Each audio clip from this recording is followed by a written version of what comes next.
Welcome all of you. तो आज हम बात करेंगे शक्ति के बारे में। जी हाँ, अघोरा में आगे विमलानंदा ने शक्ति यानी माँ को डिस्क्राइब किया है। वो कहते हैं कि माँ जिसे हम शक्ति कहते हैं उन्हें आद्या कहा जाता है। आद्या मीन्स प्रथम, जो सबसे पहले हो, जिसका ना कोई अंत है और ना ही कोई शुरुआत। वो बस एग्जिस्ट करती है। एग्जिस्ट करती है मतलब इस कॉस्मोस का आधार है, इस ब्रह्मांड का आधार है। इसी नहीं, जितने भी ब्रह्मांड हैं, जितने भी आयाम हैं, उनका आधार है।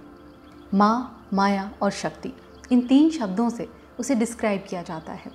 माँ जिसे हम भगवान के मैटरनल फॉर्म के रूप में देखते हैं, जिसे हम भगवान को माँ के रूप में देखते हैं। शक्ति जिसे पावर या स्ट्रेंथ से डिनोट किया जाता है। और तीसरा है माया।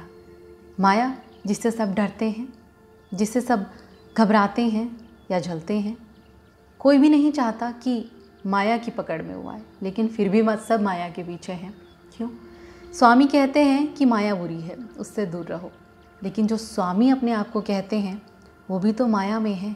स्वामी का मतलब है मास्टर, और मास्टर कोई कौन हो सकता है? जिसकी खुद पे मास्टरी हो, और जिसकी खुद पे मास्टरी है उसे माया से डरने की क्या ज़रूरत? फिर उन्हें ये कहने की ज़रूरत नहीं कि माया बुरी है। माया तब तक बुरी है जब तक आप उसके चंगुल से निकल नहीं जाते, क्योंकि माया का काम है आपको जन्म मरण के अपने साइकिल में फंसा के रखना। ऐसे ही एक माँ के भक्त की कहानी हम आपको सुनाते हैं, जिनका नाम था विद्यारण्य। साउथ इंडिया में विजयनगर साम्राज्य के समय पे एक राजा के पीएम थे विद्यारण्य। वो माँ के बहुत बड़े भक्त थे और बहुत माँ को मानते थे, उनकी पूजा करते थे। उन्हें तरह तरह की मिठाइयाँ, सोने चांदी के जेवर पहनाना, मन से वो उनकी पूजा किया करते थे। समय के साथ साथ हुआ कुछ ऐसा कि वो बिल्कुल बर्बाद हो गए। उनका सब कुछ छिन गया, उनका पद चला गया, मान प्रतिष्ठा, पैसा, जो भी उनके पास था सब चला गया। और हुआ यूँ कि जब सब आपके पास से चला जाता है तो ना लोग आपकी इज्जत करते हैं, ना ही आपके अपने जिन्हें आप अपने कहते हैं, ना ही वो आपको कुछ समझते हैं।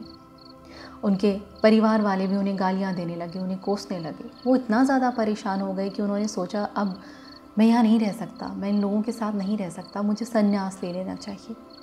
ये सोचकर विद्यारण्य संन्यास ले लेते हैं और वो सब कुछ छोड़ छाड़ कर जंगल चले जाते हैं। और वो डिसाइड करते हैं कि आज, क्योंकि मैं इतना गरीब हो चुका हूँ कि अब मेरे पास कुछ भी नहीं है, तो लास्ट बार मैं माँ की पूजा करूँगा जितना मुझसे हो सकता है। अब वो सोचते हैं कि मैं माँ को प्रसाद में या भोजन में क्या चढ़ाऊँ। वो कहीं से ढूंढ कर एक रोटी का टुकड़ा लेकर आते हैं और माँ काली की पूजा शुरू करते हैं। उन्हें बहुत दुख होता है कि कभी तो मैं इतना कुछ माँ को अर्पण किया करता था और आज मेरे पास देने के लिए बस एक रोटी का टुकड़ा है जो मैंने कचरे से उठाया है। जैसे ही वो ये सोच रहे होते हैं और पूजा कर रहे होते हैं, माँ काली उनके सामने होती है और माँ कहती हैं कि मांगो, तुम्हें क्या मांगना है। विद्यारण्य बहुत ही आश्चर्य से उनकी तरफ देखते हैं और कहते हैं कि माँ, क्या आप मजाक कर रही हैं? अगर आपको आना ही था तो आप कुछ देर पहले आती, और अगर आप आती तो मैं आपसे कुछ मांग सकता था। लेकिन अब जब मैंने सांसारिक चीज़ें ही छोड़ दी हैं, मैंने संन्यास ले लिया है, तो मैं आपसे क्या मांगूं? माँ कहती है, तुम्हें अभी भी समझ नहीं आया? अपनी आंखें बंद करो। उस समय विद्यारण्य आंखें बंद करते हैं और उन्हें बस राख के ढेर दिखाई देते हैं और दूर एक ढेर में उन्हें थोड़ी सी आग जलती हुई दिखाई देती है। जब वो आंखें खोलते हैं तो माँ कहती है, कुछ समझ आया? विद्यारण्य कहते हैं, मुझे कुछ समझ नहीं आया, मुझे बस चारों तरफ आग और राख और धुआं दिखाई दे रहा था। विद्यारण्य कहते हैं कि माँ, अब तो मेरी कोई इच्छा भी नहीं बची, अब तो मुझे आपकी भी ज़रूरत नहीं, अब मुझे आप भी नहीं चाहिए, अब मुझे सिर्फ भगवान चाहिए, क्योंकि मैं सब छोड़ चुका हूँ। माँ कहती है, तुमने इतने सालों तक मेरी भक्ति की और मैं तुम्हारी भक्ति से खुश थी। तुम्हारे कुछ बुरे कर्म बचे थे पिछले जन्मों से, जो मैंने अब जला दिए। जो भी तुम्हारे साथ हुआ वो तुम्हारे कर्मों का फल था, जो मुझे ख़त्म करने थे, क्योंकि मैं चाहती हूँ कि तुम इसी जन्म में ये सब छोड़कर भगवान को प्राप्त करो। ये सब सुनकर विद्यारण्य माँ के चरणों में पड़ जाते हैं और वो कहते हैं कि माँ, मुझे नहीं पता था कि यही मेरा रास्ता है। माँ कहती है कि अगर तुम्हें तुम्हारे पद से नहीं हटाया जाता, तुम्हें इस तरह से धिक्कारा नहीं जाता, तो शायद तुम कभी भी संसार छोड़कर इधर नहीं आते। और इसीलिए सब हुआ, मैंने तुम्हारे सारे कर्म जला दिए। उसी के बाद विद्यारण्य पूरी तरह से डिवाइन इंटॉक्सिकेशन में चले जाते हैं, मतलब उन्हें कैवल्य की प्राप्ति होती है। और कहते हैं कि उसी के बाद उन्होंने संस्कृत का एक बहुत फेमस लिटरेचर जीव मुक्ति विवेक लिखा था। विमलानंदा कहते हैं कि इसे कहते हैं भक्ति का फल। एक भक्ति या कहें तो माँ का ग्रेस क्या नहीं कर सकता, वो आपको इस संसार से मुक्ति भी दिला सकता है। लेकिन जब माँ आपके पास आती है और आपसे कुछ मांगने को कहती है, तो ये ना कहें कि मुझे ये चाहिए या वो चाहिए, आप कहें कि जो आपकी इच्छा, और फिर वो आपको रास्ता दिखाती है। देखिए, यूनिवर्स का जो आधार है वो पेयर में है। यूनिवर्स में सब कुछ पेयर में है, जैसे male female, positive negative, active और पैसिव, सब कुछ उसी तरह। लेकिन आत्मा क्या है? आत्मा एक है। इसी तरह जो ऑब्जर्वर हैं, जिसे हम शिव कहते हैं, वो ब्रह्मांड का मेल पार्ट है, और जिसे हम शक्ति कहते हैं वो फीमेल पार्ट है। जो भी ब्रह्मांड में हमें दिखता है, जो भी फिजिकल है, वो शक्ति है। और शक्ति का पाथ क्या है? शक्ति का पाथ बस इतना है कि उसे लगता है कि वो अपने ऑब्जर्वर से, अपने मेन पार्ट से अलग है, और फिर वो उससे एक होने की कोशिश करती है। और वही हमारी यात्रा है, जिसे हम स्पिरिचुअल लाइफ पर्पस कहते हैं। माया, जिसे हम टेरिफाइंग कहते हैं, जो हमें डराती है। माया डराती है। फॉर एग्ज़ाम्पल, अगर आपको लगता है, आप हर वक्त ये सोचते होंगे कि अगर मेरा सारा पैसा चला जाए तो क्या होगा, अगर मेरी ये चीज़ खो जाए तो क्या होगी, अगर वो इंसान मेरी लाइफ से चला जाए तो क्या होगा। ये डर है, और माया हमें डराती है। जब वो डर निकल जाते हैं, तब आप एक्चुअल में स्पिरिचुअल साधना में सक्सेसफुल होते हैं। माया से ना डरना, माया जिसे पास से देखना, यही होती है अघोर साधना। इसी तरह शिव की जो थर्ड आई है, वो क्या डिनोट करती है? जब तक थर्ड आई ओपन है, कोई डुअलिटी नहीं, मतलब शिव और शक्ति एक हैं।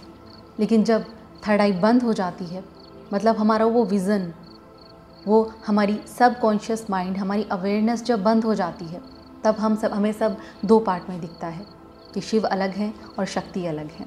शिव जिन्हें हम गॉड कहते हैं, और शक्ति जिसे हम माया कहते हैं। इसीलिए शमशान तारा को 3 आँखों से डिनोट किया जाता है। माँ की पूजा क्यों की जाती है? शक्ति की, क्योंकि वो माँ है और वो हमें जो हम मांगते हैं वो देती हैं। शक्ति की पूजा अपनी फ़िज़िकल डिज़ायर्स को पूरी करने के लिए की जाती है, अपनी मैनिफेस्टेशंस के लिए की जाती है। फ़िज़िकली जो हमें चाहिए होता है, पैसा, पावर या जो भी। जब हम माँ की पूजा करते हैं तो वो हमें कभी मना नहीं करती, और वो हमें देती हैं, और हम उस माया में फंसते चले जाते हैं। विमलानंदा कहते हैं कि क्या आप जानते हैं कि माँ शमशान तारा को या माँ काली को इस भयंकर रूप में प्रदर्शित क्यों किया जाता है? अगर आप जानते कि उनके इस रूप का हर एक पार्ट का मीनिंग क्या है, तो आप उनसे कभी नहीं डरेंगे। तो उसके लिए, उस डर को दूर भगाने के लिए माँ के इस रूप को समझना और उसे जानना ज़रूरी है। माँ काली, माँ बगलामुखी या माँ शमशान तारा, इस रूप को प्रदर्शित करने का मतलब है माँ शक्ति के या माँ माया के एक भयंकर रूप को दिखाना, जिसे हम डिस्ट्रक्शन कहते हैं। माँ काली, उन्हें समझ नहीं आता कि लोग मुझसे क्यों डरते हैं। उन्हें बस हमारा प्यार चाहिए, और जब हम उन्हें प्यार करते हैं तो वो एक बच्चे की तरह हमारी देखभाल करती हैं, और जो हम मांगते हैं वो हमें देती हैं, हमारी रक्षा करती हैं। इसीलिए आगे विमलानंदा माँ शमशान तारा के या माँ काली के रूप के हर एक हिस्से को किस तरह समझाते हैं, आइए देखते हैं। लोग सोचते हैं कि देवी के हर रूप में शमशान तारा सबसे भयंकर हैं, और वो हैं भी। उनका एक नाम भयंकरी भी है।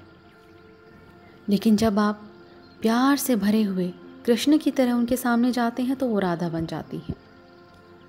अगर आप उसे एक माँ की तरह ट्रीट करती हैं तो वो आपको अपने बच्चे की तरह देखती हैं। आप माँ की फ़ोटो के सामने जा सकते हैं और कह सकते हैं, वाह माँ, आप कितनी प्यारी दिख रही हो, या फिर ये भी कि आप कितनी डरावनी दिख रही हो। जो भी हो, जैसा भी इमोशन आप उसको देखकर फील करते हैं, वो बस इसलिए है क्योंकि वो बाहर से ऐसी दिखती हैं। लेकिन आपको जानने की ज़रूरत है कि जिन देवी को आप पूजते हैं उनके इस रूप का मतलब क्या है। अगर उस देवी के साथ आप सच में एक रिश्ता बनाना चाहते हैं और उस स्किन के अंदर छुपी हुई उस आत्मा को जानना चाहते हैं, उसकी अंतरात्मा को जाने बगैर आप उसको कैसे जान सकते हैं, और जब जान नहीं सकते तो आप उसकी पूजा कैसे कर सकते हैं। और अंदर से समझने के लिए पहले आपको उनके बाह्य रूप को समझना ज़रूरी है, क्योंकि उनका नहीं, ये आपका ही एक्सटर्नल फॉर्म है, ये आपका ही बाहरी रूप है। जैसे जो आत्मा है या जो परमात्मा है, यूनिवर्सल सोल है, वो एक सूरज की तरह है और हम सब उसका एक रिफ्लेक्शन है। जैसे कि चांद जब आसमान में चमकता है तो जितने भी पानी के तालाब, झरने, नदी, समुद्र, पूल धरती पर होते हैं, उन सब में उस एक ही चांद की परछाई दिखती है। उसी तरह आत्मा की परछाई, उस परमात्मा की परछाई हम सब के अंदर है, लेकिन उस परमात्मा को कोई छू नहीं सकता। बिल्कुल वैसे ही जैसे चांद को नहीं छू सकते। हम में से मोस्टली लोग उस चांद का या कहें तो उस परमात्मा का एक इम्परफेक्ट सा रिफ्लेक्शन है, मतलब एक ऐसा रिफ्लेक्शन जो क्लियर नहीं है। क्यों? क्योंकि हमारे कर्मों की वजह से हम धुंधले हैं। ज़रा सोचिए, अगर एक झील के अंदर जिसमें शांति ना हो, या फिर आप कुछ डाल देते हैं तो उसमें बहुत सारी लहरें उठती हैं और फिर चांद की परछाई उसमें साफ नज़र नहीं आएगी। बिल्कुल वैसे ही वो जो कई तरह की लहरें हैं वो हमारे कर्म हैं, उसकी वजह से हमारी भी आत्मा साफ नज़र नहीं आती। लेकिन जब वो पानी शांत होता है तो वो चंद्रमा हमें ऐसा का ऐसा नज़र आता है। तो जब आप माँ के इस रूप को देख रहे होते हैं तो आप अपने उस कर्मों के पर्दे से झांक रहे होते हैं, और उसी की वजह से आप उसके सच्चे रूप को शुरू में नहीं देख पाते हैं। माँ का कलर नीला क्यों है? जब आप ये समझ जाएंगे तो बाकी सब भी समझ ही जाएंगे। आसमान और समुद्र का रंग नीला क्यों है? अगर आप समुद्र में से थोड़ा सा पानी अपनी हथेली में लेते हैं तो वो कैसा नज़र आता है? बिना किसी कलर का, क्लियर, वो नीला तो नज़र नहीं आता। हवा का कोई कलर नहीं, फिर आसमान ब्लू क्यों नज़र आता है? ये सब है ऑप्टिकल इल्यूज़न। उसी तरह से जब आप माँ को देखते हैं या फिर आप कृष्णा को भी देखते हैं, उनका जो कलर है नीला, वो बस ऑप्टिकल इल्यूज़न है, आपका भ्रम है, क्योंकि आप उन्हें अपनी इन शारीरिक आँखों से देख रहे होते हैं। क्या आप उन्हें अपनी अंदर की आँखों से, डिवाइन आँखों से देख सकते हैं? तो जाहिर सी बात है आपको कुछ अलग नज़र आएगा। बट अब तो आप जान गए हैं, शमशान तारा का रंग है शाम, गहरा नीला, चमकीला, मिडनाइट ब्लू। इनके गले में इंसानों की ताज़ा कटी मुंडमाला है, जिसे संस्कृत में रुंडमाला कहते हैं। इस माला में 8 सर होते हैं और ये 8 सर रिप्रेजेंट करते हैं उन फंदों को, हमारे उन इमोशंस को जो हमारे दिमाग को बांध देते हैं और जो हमसे बुरे कर्म करवाते हैं और जो हमें इस जन्म मरण के चक्र में बहुत गहराई से बांध देते हैं। ये 8 फंदे, संस्कृत में इन्हें पाश कहते हैं, जिनसे आप जकड़े हुए रहते हैं, जैसे lust, anger, greed, delusion, envy, shame, fear, disgust.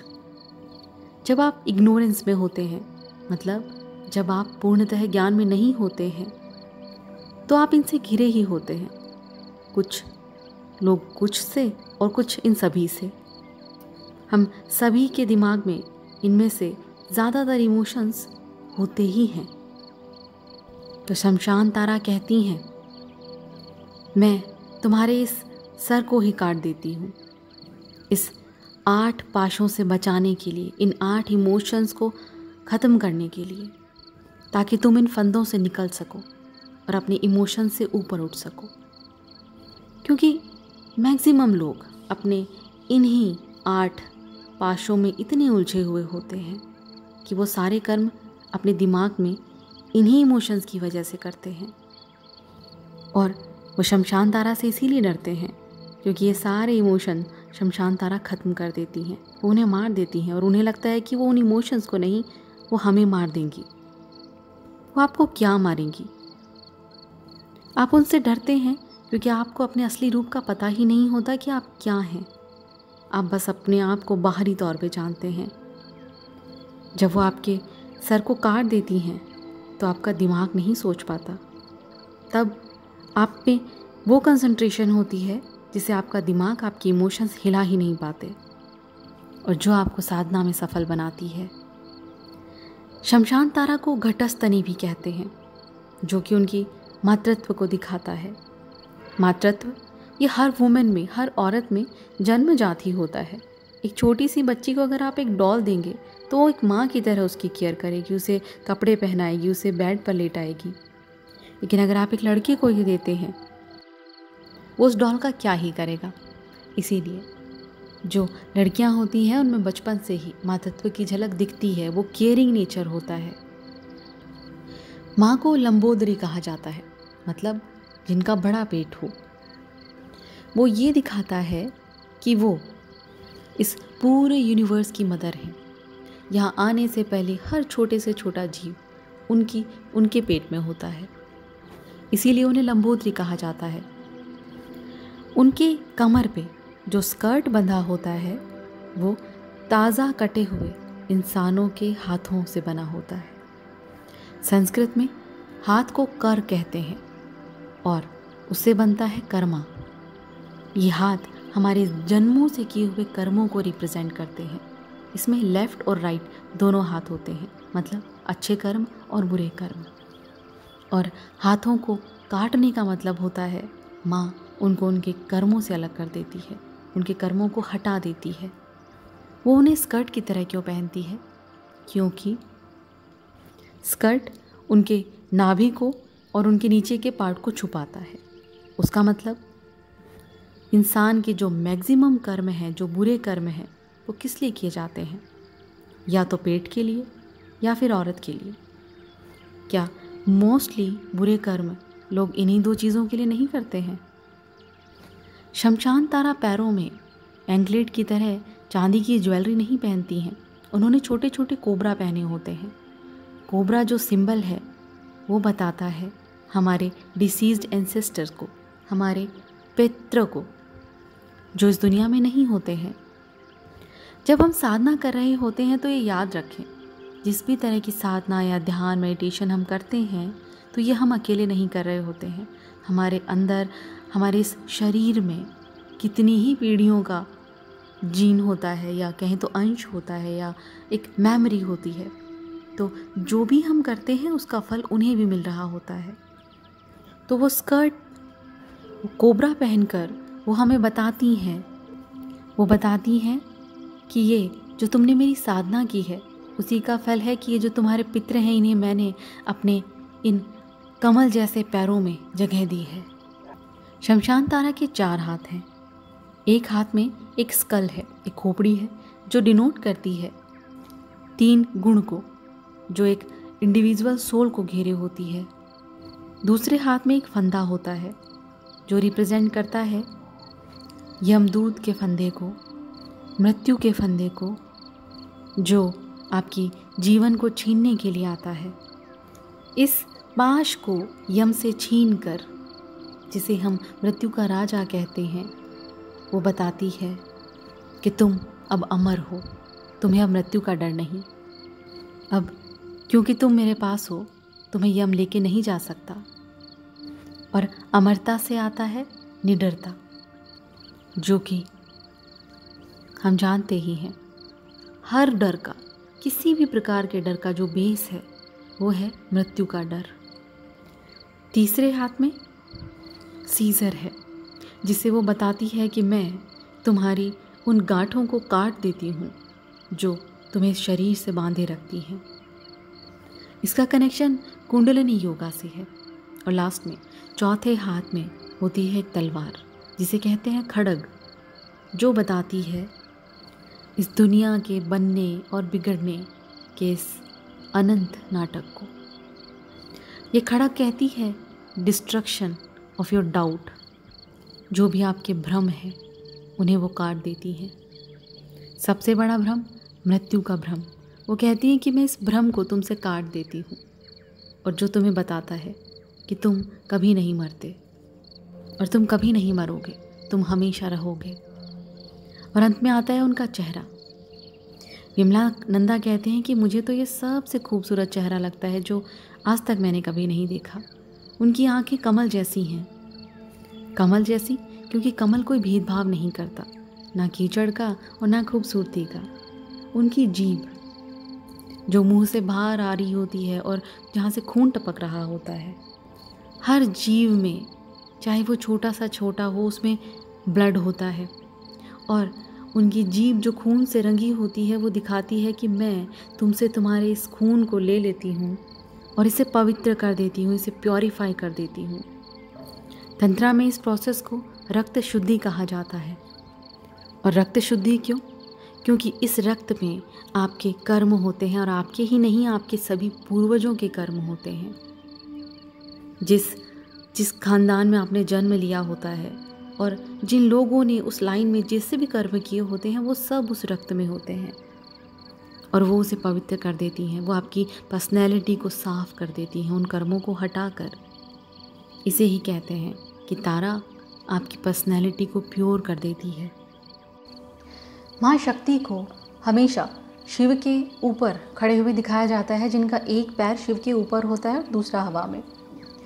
यहाँ शिव क्या डिनोट करते हैं और वो समाधि में क्यों दिखाए जाते हैं?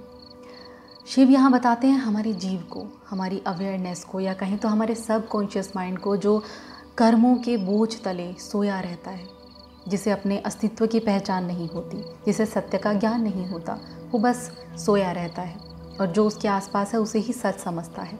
उसे डिनोट करते हैं शिव, जब वो समाधि में सोए रहते हैं। यहाँ पर माँ काली उन्हें कह रही होती है कि कम ऑन, उठो और मेरे साथ डांस करो। और जब शिव, मतलब जीव और शिव, इसमें डिफरेंस क्या है? जीव जो बाहरी कर्मों की वजह से सोया हुआ है, और शिव जिसने अपने आप को पहचान लिया है या जान लिया है। तो जब कोई इंसान अपनी सबकॉन्शियस माइंड को या अपनी आत्मा को या खुद को पहचान लेता है, तब वो शिव बन जाता है, जिसे हम कहते हैं शिवोहम, शिवोहम, या मैं ही शिव हूँ, मैं ही शिव हूँ। और इस तरह से जब शिव जाग जाते हैं या हमारी अनअवेयरनेस जिसे कहीं वो दूर हो जाती है और हम ज्ञान जिसे कहीं कैवल्य वो हमें मिल जाता है, तब शिव और शक्ति डांस करते हैं, जिसे कॉस्मिक डांस कहा जाता है। इसे हम फिज़िकल फॉर्म में समझते हैं। जिस तरह से हमारी एनर्जी बॉडी में 7 चक्र होते हैं, क्राउन चक्र, थर्ड आई चक्र, थ्रोट चक्र, हार्ट चक्र, सोलर प्लेक्सिस, सैक्रल चक्र, और उसके बाद रूट चक्र। शक्ति जो होती है वो हमारे रूट चक्र में या मूलाधार चक्र में स्थित होती है, सोई होती है। जब हम साधना करते हैं, जब ध्यान करते हैं, मेडिटेशन करते हैं, तो कुंडलिनी धीरे धीरे हर एक चक्र से होते हुए ऊपर की तरफ आती है, ऊपर जिसे कॉस्मोस या शिव कहा जाता है। और फिर हमारी थर्ड आई ओपन होती है, जिसे हम कहते हैं कि ज्ञान की प्राप्ति। इसी तरह से जब शिव जागते हैं, या जिसे कहते हैं कि हम अपने सबकॉन्शियस को पहचानते हैं, तब शिव और शक्ति का मिलन होता है और वो डांस करते हैं, या कहें तो हम अपने अस्तित्व को जान जाते हैं, या फिर हम ब्रह्मांड में लीन हो जाते हैं, हम एक हो जाते हैं। एक और सवाल आता है कि माँ शमशान तारा को शमशान में क्यों पाया जाता है, या क्यों कहा जाता है कि वे हमेशा शमशान में रहती हैं? वे शमशान में इसलिए रहती हैं क्योंकि उनका मेन पर्पस होता है, हमारी जो कैजुअल बॉडी शमशान में जलाई जाती है उसमें ढेरों कर्म संचित होते हैं, और माँ तारा का काम है उन कर्मों को जला देना, ताकि वो यहीं रह जाएं, उन्हें ख़त्म कर देना। और फिर भी लोग उनसे डरते हैं। क्यों? क्योंकि वो हमारे कर्म जलाती हैं। इसीलिए विमलानंदा कहती हैं कि वो जैसी भी दिखती हैं, कितनी भी डरावनी दिखती हैं, वो माँ हैं। उनसे प्यार करना सीखिए, क्योंकि आप जानते ही नहीं हैं कि वो हमारे लिए क्या करती हैं। आज के लिए बस इतना ही। Thank you.